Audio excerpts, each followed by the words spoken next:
नमस्कार, जय हिंद, जय हिंदी। स्वागत है आप लोगों का हमारे YouTube चैनल में।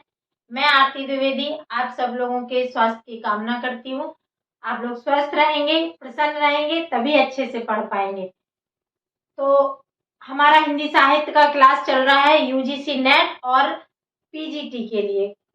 कोई बच्चा पूछ रहा था कि मैम ये टीजीटी के लिए भी है, तो अगर वो यूपी टीजीटी दे रहा है तो हाँ, वो इसको पढ़ सकता है। यूपी टीजीटी का भी सिलेबस इसी से मिलता जुलता है और ये टॉपिक तो यूपी टीजीटी में है ही। पर यदि वो बिहार टीजीटी की बात कर रहा है तो वहाँ जीएस के साथ साथ टीजीटी में ग्रामर आएगी, जनरल हिंदी आएगी। तो वो हमारे जो जनरल हिंदी की प्लेलिस्ट बनी हुई है उससे वीडियो देख सकते हैं। तो आप लोग अगर हमारे साथ नए जुड़े हैं तो चैनल को सब्सक्राइब कर लीजिएगा, वीडियो को लाइक और शेयर करते रहें ताकि हमारा हौसला भी बढ़े और लोगों को लाभ भी मिले। आइए आज हम बात करते हैं आदिकाल का नामकरण। पिछले वीडियो में हमने बात की थी काल विभाजन पर और हमने बात की थी काल विभाजन और नामकरण पर। उससे पहले हमने बात की थी हिंदी साहित्य के इतिहास लेखन पर। अभी हम बात करेंगे आदिकाल पर। अभी ये टॉपिक ना थोड़े से नीरस टाइप के हैं क्योंकि इसमें एक तरह से याद करने वाली चीजें हैं, थोड़ा सा टफ है, शुरुआती दौर है ये हिंदी साहित्य का, तो थोड़ा सा नीरस है। लेकिन इसके बाद जो आएगा वो कविता आएगी, जैसे भक्ति काल की कविता आएंगी और उसके बाद आपको रीति काल का आएगा, फिर आधुनिक काल में भी काव्य आएगा, गद्य आएगा। वो बहुत इंटरेस्टिंग होगा और उसमें आपको बहुत आनंद आएगा पढ़ने में। इसमें थोड़ी सी मेहनत कर लीजिए, क्योंकि प्रश्न आते हैं तो पढ़ना तो पड़ेगा। आइए, मैंने बोर्ड पे इसलिए लिख दिया है, थोड़ा सा समय बचेगा क्योंकि ये नाम है और इनके बारे में जो समझाना है वो हम आपसे डिस्कस कर लेंगे। जॉर्ज ग्रियर्सन, आपको पता है सबसे पहला काल विभाजन जॉर्ज ग्रियर्सन ने ही किया था और इन्होंने हिंदी के आदिकाल को नाम चारण काल दिया था। किसी भी साहित्य के इतिहास का जो नामकरण है, जो किसी भी कालखंड का जो नामकरण है, वो युगीन परिस्थितियों पर आधारित है। उस समय की जैसी परिस्थितियां थी, नाम भी बिल्कुल उसी तरह रखे गए हैं। हम थोड़ा सा डिस्कस कर लें आदिकालीन साहित्य की परिस्थितियों पर या आदिकालीन सामाजिक, सांस्कृतिक, राजनीतिक परिस्थितियों पर। वो काल कैसा था, वो समय कैसा था, तो उसमें आप देखिएगा, समझिएगा।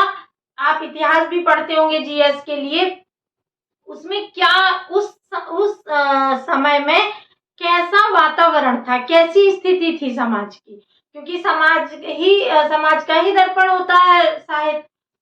तो उस समय आप देखेंगे कि जो हिंदू राजा थे, जो हमारे यहाँ हमारे देश में जो हिंदू राजा थे, उनकी कहीं ना कहीं सामंतवादी सोच, भोगवादी सोच और इन सब के कारण वो जो वीरतापूर्ण कर सकते थे कार्य, उनमें कहीं ना कहीं कमी आने लगी थी। वो भोगवादी अधिक हो गए थे, एक परिस्थिति। दूसरी, विदेशी आक्रांताओं के आक्रमण हो रहे थे, मुस्लिम सत्ता का आगमन हो रहा था, जैसे मोहम्मद गौरी का आक्रमण हो रहा था, पृथ्वीराज चौहान के साथ उनका युद्ध है, युद्ध का वर्णन मिलता है। इस तरह से ये परिस्थितियां युद्ध और भोगवाद से रिलेटेड थी। दूसरा, धार्मिक साहित्य बढ़ रहा, धार्मिक परिस्थितियां भी चेंज हो रही थी। जो सनातन धर्म चला आ रहा था उसमें अब बौद्ध धर्म का प्रवेश हो रहा था और बौद्ध में भी शाखाएं बढ़ गई थी, वज्रयान, सहजयान, जैन धर्म आ गया था, सिद्ध और नाथ जैसे आपको भक्त मिलेंगे और वही कवि के रूप में भी आपको देखने को मिलेंगे। और उन्हीं के आधार पर ये काल की जो परिस्थितियां हैं, जो विशेषताएं हैं, वो उन्हीं के आधार पर हैं। जैसे जो इस समय के कवि थे वो कहाँ लिख रहे थे, दरबार में बैठ के लिख रहे थे, वो दरबारी कवि थे। तो उन्होंने क्या लिखा, राजाओं की वीरता और उनका भोग लिखा, तो वो श्रृंगार हो गया। तो इस तरह का काव्य उस समय लिखा गया जैसी परिस्थितियां थी।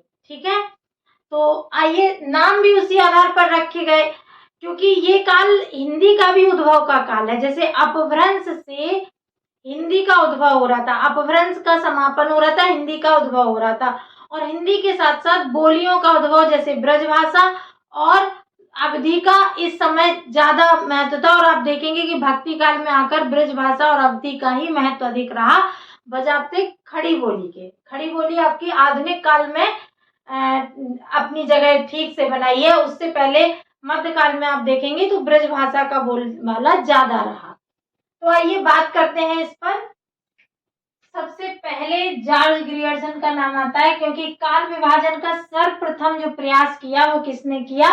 जॉर्ज ग्रियर्सन ने ही किया था। ठीक है, इन्होंने 11 कालखंडों में विभाजित किया था, पर यहाँ हम सिर्फ आदिकाल का नाम देख रहे हैं। तो इन्होंने जॉर्ज ग्रियर्सन ने जो आदिकाल का नामकरण किया वो किस नाम से किया? चारण काल नाम से। किससे किया? चारण काल।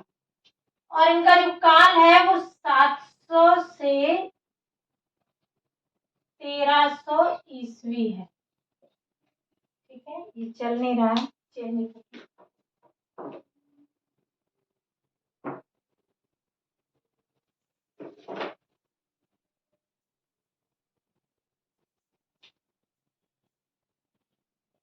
सात सौ से 1300 ईस्वी।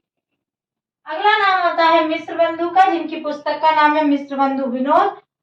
ये 3 भाई हैं, गणेश बिहारी मिश्र, श्याम बिहारी मिश्र और सुखदेव बिहारी मिश्र। इन्होंने नाम दिया आरंभिक काल। इनका भी 700 से 1444 ईस्वी नहीं है, विक्रमी संवत है। ठीक है, बाकी सबके नाम आपको याद रखने की जरूरत नहीं है, शुक्ल जी का याद रखना। महावीर प्रसाद द्विवेदी ने इसे कहा बीजपन काल। डॉक्टर राम कुमार वर्मा ने संधि काल व चारण काल, आदि काल को ही 2 चरणों में बांटा, संधि काल और चारण काल। डॉक्टर गणपति चंद्रगुप्त ने इसे प्रारंभिक या शून्य काल कहा। राहुल सांकृत्यायन ने इसे सिद्ध सामंत काल कहा। विश्वनाथ प्रसाद मिश्र ने वीर काल कहा। रमाशंकर शुक्ल रसाल ने जय काव्य काल। धीरेन्द्र वर्मा व चंद्रधर शर्मा गुलेरी ने अपभ्रंश काल कहा। डॉक्टर बच्चन सिंह ने जातीय साहित्य का उदय कहा। राम प्रसाद मिश्र ने संक्रांति काल कहा और मोहन अवस्थी ने इसका नाम आधार काल दिया। शंभुनाथ सिंह ने प्राचीन काल, शैलेश जैदी ने आविर्भाव काल, वासुदेव सिंह ने उद्भव काल, द्विवेदी जी ने आदि काल और शुक्ल जी ने इसे वीर गाथा काल कहा। आदि काल जो नाम है यही सर्वमान्य है। ठीक है, शुक्ल जी ने जो वीर गाथा काल कहा वो 12 ग्रंथों के आधार पर कहा। 12 ग्रंथों को आधार बनाया। ये पूछा जाता है प्रश्न, शायद स्टेट में भी पूछा गया था। 12 ग्रंथों को आधार बनाकर शुक्ल जी ने आदिकाल का नाम वीर गाथा काल कहा। हम यहाँ 12 ग्रंथों की भी बात कर देते हैं, जिनमें 6 रासो साहित्य हैं, 6 रासो ग्रंथ हैं, 3 विद्यापति के ग्रंथ हैं, खुसरो की पहेली है और 2 और हैं जो जयचंद्र प्रकाश और जयमयंक जसचंद्र का। ये इतने ग्रंथ हैं। एक बार और रिवाइज कर लेते हैं, फिर आगे बात करते हैं। जॉर्ज ग्रियर्सन ने चारण काल, मिश्र बंधु ने आरंभिक काल, महावीर प्रसाद द्विवेदी ने बीजप्पन काल, डॉक्टर राम कुमार वर्मा ने संधि काल व चारण काल, डॉक्टर गणपति चंद्रगुप्त ने प्रारंभिक या शून्य काल, राहुल सांकृत्यायन ने सिद्ध सामंत काल, विश्वनाथ प्रसाद मिश्र ने वीर काल, रमाशंकर शुक्ल रसाल ने जय काव्य काल, धीरेन्द्र वर्मा व गुलेरी ने अपभ्रंश काल, डॉक्टर बच्चन सिंह ने जातीय साहित्य का उदय, राम प्रसाद मिश्र ने संक्रांति काल। यही थोड़ा सा अभी नीरस सा चैप्टर है, इसके बाद आपको ठीक लगेगा पढ़ने में। ठीक है, क्योंकि आगे काव्य और कविता और ये सब पढ़ेंगे ना तो इंटरेस्टिंग हो जाएगा। मोहन अवस्थी ने आधार काल कहा, शंभुनाथ सिंह ने प्राचीन काल, शैलेश जैदी ने आविर्भाव काल, वासुदेव सिंह ने उद्भव काल, द्विवेदी जी ने आदि काल और शुक्ल जी ने इसका नाम वीर गाथा काल दिया। जो 12 ग्रंथ हैं उन पर बात कर लेते हैं। पहला है, ये पहला दूसरा करके नहीं है, कोई भी कहीं भी कोई ऑर्डर नहीं है इसका, मतलब कुल मिला के 12 ग्रंथ है।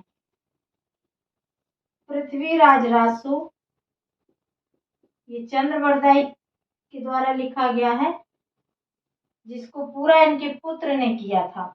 अभी हम इनके जो लेखक हैं उनका नाम नहीं लिख रहे हैं, क्योंकि आगे इन पर हम डिटेल में चर्चा करेंगे। पृथ्वीराज रासो चंद्रवरदाई का है। इसके बाद बीसल देव रासो, बीसल देव रासो ये नरपति नाल का है। तीसरा है परमाल रासो। परमाल रासो ये जगनिक का है। परमाल रासो किसका है? जगनिक का है। हम्मीर रासो ये सारंगधर का है। हम्मीर रासो। पांचवा आपका है खुमार रासो। खुमार रासो जो आपका किसका है? दलपति विजय का है। खुमार रासो। और छठवां रासो शायद का नाम है विजयपाल रासो।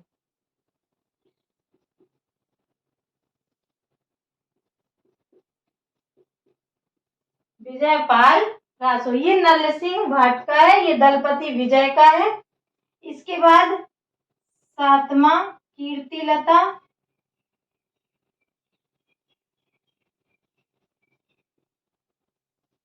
आठवां कीर्ति पताका। कीर्ति पताका ये मेन याद रखना तीनों, क्योंकि ये विद्यापति की हैं। ये हो सकता पूछ दे कि शुक्ल जी ने जो 12 ग्रंथ यूज किए हैं वीरगाथा काल का नाम रखने में, उनमें बिहारी कवि की कौन सी है या कौन से बिहारी कवि को लिया गया है, तो वो विद्यापति हैं। ठीक है, ये तीनों पुस्तक विद्यापति की हैं। 10वां है एक जयचंद्र प्रकाश। जयचंद्र प्रकाश। 11वां है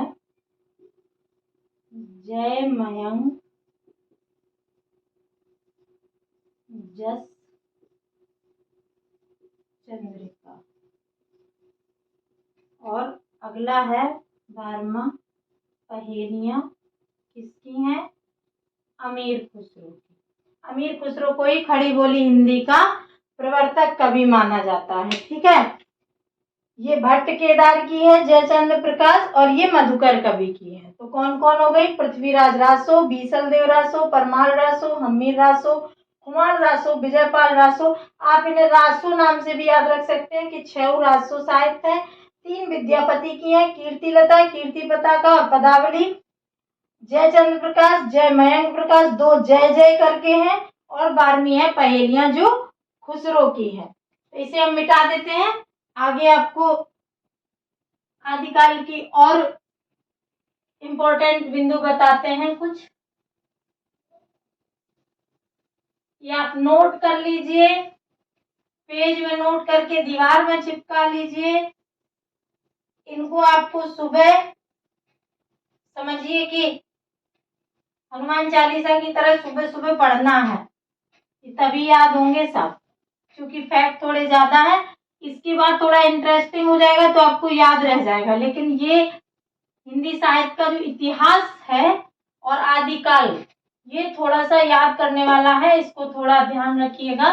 और ये पूछा जाता है हर बार, आप पुराने पेपर उठा के देखिएगा, पूछा गया है। मैंने बोला था कि मैं ऑब्जेक्टिव सेशन कराऊंगी, लेकिन चूंकि साहित्य इतिहास लेखन से बहुत कम था, तो मुझे लगा आदिकाल भी उसी में सम्मिलित कर लूंगी, उसके बाद आपको करवाऊंगी।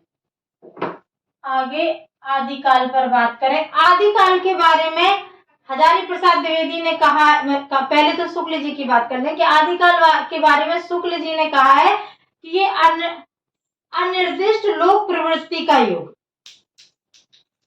शुक्ल जी का कथन है, शुक्ल जी का कथन है आदिकाल के बारे में, क्या क्या कथन है? अनिर्दिष्ट लोक प्रवृत्ति का युग। अनिर्दिष्ट लोक प्रवृत्ति का युग। ये किसने कहा आदिकाल को? शुक्ल जी ने। द्विवेदी जी ने कहा, ज्यादातर आपके यही दो चलते हैं, द्विवेदी जी और शुक्ल जी, आचार्य रामचंद्र शुक्ल और आचार्य हजारी प्रसाद द्विवेदी। इन्होंने कहा है अत्यधिक अंतर विरोधों और व्याघातों का युग। अत्यधिक विरोधों और ये पूछे जाते हैं किसके कथन है? व्याघातों का योग। किसने कहा? द्विवेदी जी ने। डॉक्टर हरदेव बाहरी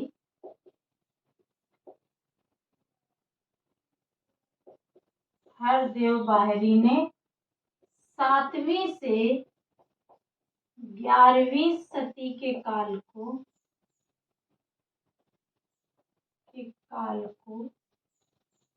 क्या कहा? अपभ्रंश का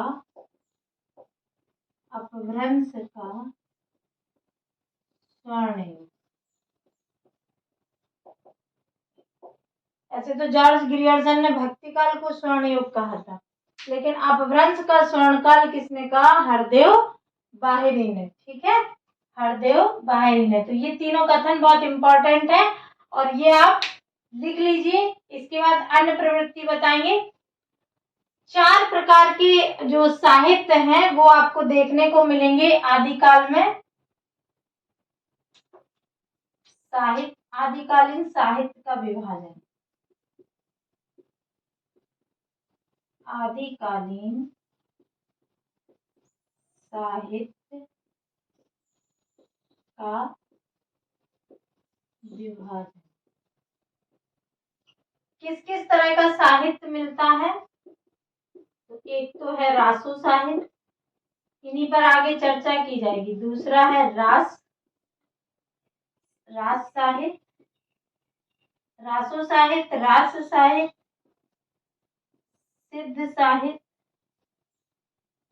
और नाथ साहित्य। सिद्ध साहित्य और नाथ साहित्य। आदिकालीन जो साहित्य है वो 4 भागों में विभक्त है। 4 तरह का साहित्य आपको आदिकाल में देखने को मिलेगा। जो रासो साहित्य है ये आपको वीर गाथा पूर्ण मिलेगा, ये एक तरह से वीर काव्य है। रास साहित्य जो है वो जैन साहित्य है, इसे अपभ्रंश भी कह सकते हैं। सिद्ध साहित्य जो आपका है वो आपका बौद्ध साहित्य है।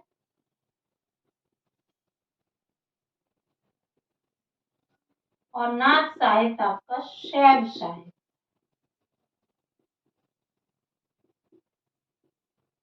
और इसके बाद आगे जाके आपको वैष्णव भक्ति दिखाई देगी, जो राम और कृष्ण काव्य में आपको नजर आएगी। इनका प्रभाव आपको कबीर में दिखाई देगा। तो ये हिंदी के आदिकालीन साहित्य का विभाजन है। 4 तरह का साहित्य है, ऊपर लिख देते हैं।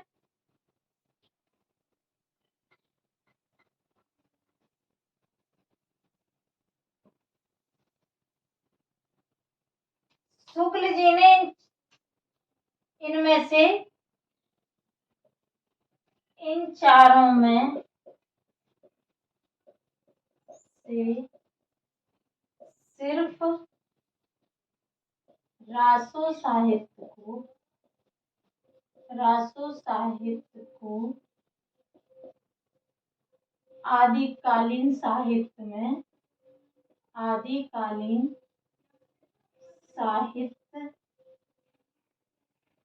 में सम्मिलित किया।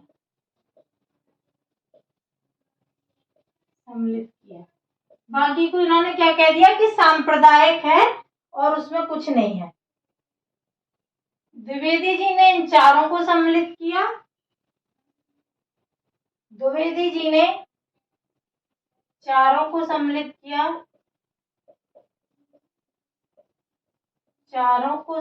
किया, और इन्होंने कहा कि अगर इन्हें सांप्रदायिक मानकर साहित्य की श्रेणी से हटा दिया जाएगा तो संपूर्ण भक्तिकालीन साहित्य को साहित्य की श्रेणी से हटाना पड़ेगा, क्योंकि पूरे भक्ति काल में सिर्फ भक्ति परक ही रचनाएं की गई हैं। ठीक है। और जो इनमें नहीं था, जो इन चारों से अलग था,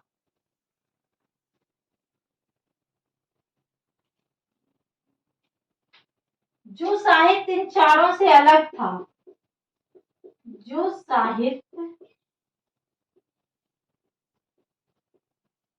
इन चारों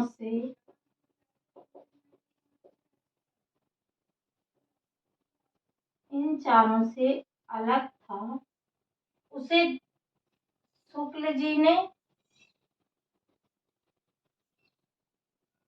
फुटकर साहित्य कहा।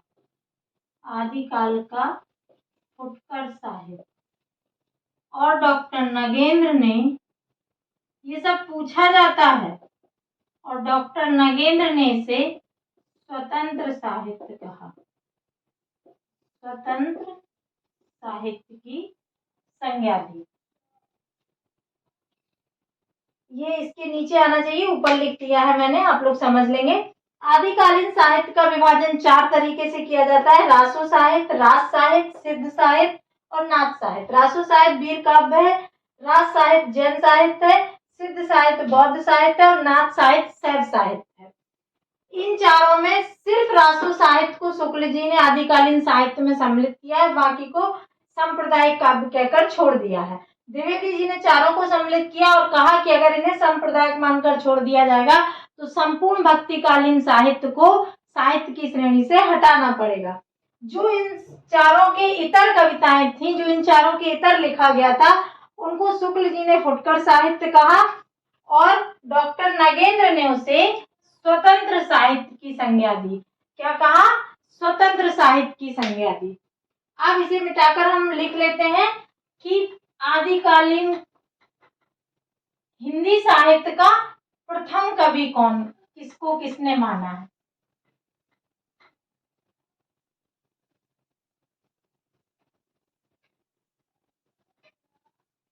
इसके बाद हम अपभ्रंश साहित्य पढ़ेंगे।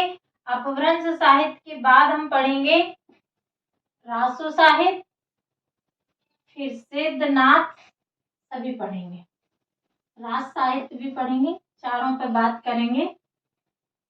अभी हम बात करते हैं हिंदी भाषा का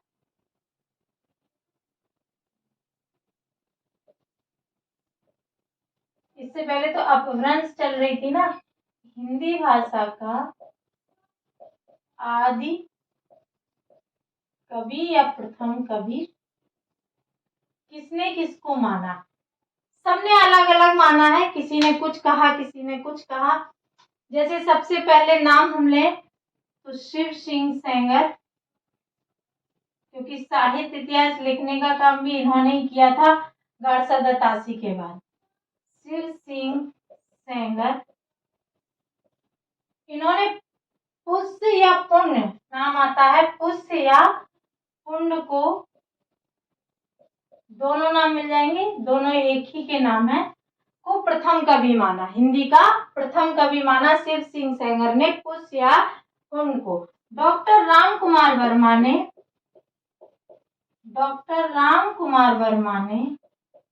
इन पर भी हम विस्तार से चर्चा करेंगे। डॉक्टर राम कुमार वर्मा ने स्वयंभू को प्रथम कवि माना। किसे माना? स्वयंभू को। डॉक्टर राम कुमार वर्मा ने किसको माना? स्वयंभू को। डॉक्टर गणपति चंद्र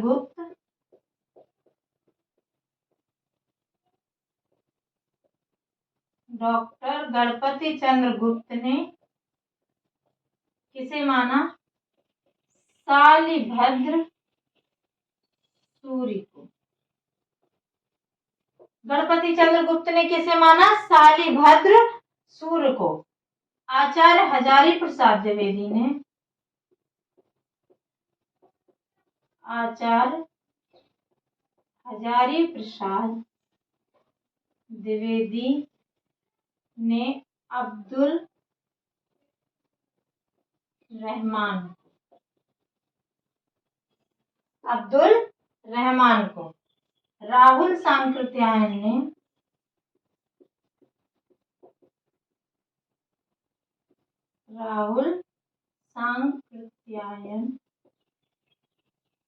ने सहरपा, या इन्हीं को सहरपाद भी कहते हैं, इन्हें माना। और सर्वमान्य भी यही है, यानी कि सहरपाद को या सहरपा को ही प्रथम कवि माना जाता है। सर मत इन्हीं की तरफ ज्यादा है। बच्चन सिंह ने विद्यापति को माना। बच्चन सिंह ने किसे माना? विद्यापति को। चंद्रधर शर्मा गुलेरी ने राजा मुंज को और शुक्ल जी ने आदि कवि किसको माना? राजा मुंज को और आदि महाकवि, हिंदी का आदि महाकवि चंद्रवरदाई को। ठीक है। शिव सिंह सेंगर ने पुष्य या पुण्य को माना। डॉक्टर रामकुमार वर्मा ने स्वयंभू को हिंदी का प्रथम कवि माना। डॉक्टर गणपति चंद्र गुप्त ने शालिभद्र सूर को प्रथम कवि माना। आचार्य हजारी प्रसाद द्विवेदी ने अब्दुल रहमान को। राहुल सांकृत्यायन ने सहरपा या सहरपाद, एक ही नाम है। बच्चन सिंह ने विद्यापति को। चंद्रधर शर्मा गुलेरी ने राजा मुंज को। शुक्ल जी ने भी आदि कवि राजा मुंज को ही माना है और महाकवि के रूप में ने चंद्रवरदाई को माना है। यहाँ दो तरह की शैलियों का भी प्रयोग मिलता है आपको, डिंगल शैली और पिंगल शैली। शैली भी देख लेते हैं।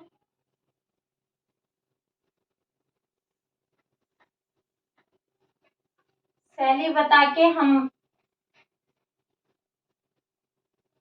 फिर हम उसके बाद जो साहित्य का 4 तरह से विभाजन है उन पे आएंगे। उससे पहले हम अपभ्रंश की रचनाओं पर बात करेंगे। पहले हम देखते हैं आदिकालीन शैलियां। आदिकालीन शैली, 2 तरह की शैली मिलती हैं, डिंगल और पिंगल। ठीक है। डिंगल शैली जो है ये क्या है? ये अपभ्रंश मिश्रित राजस्थानी, अपभ्रंश मिश्रित राजस्थानी है। पिंगल क्या है? अपभ्रंश मिश्रित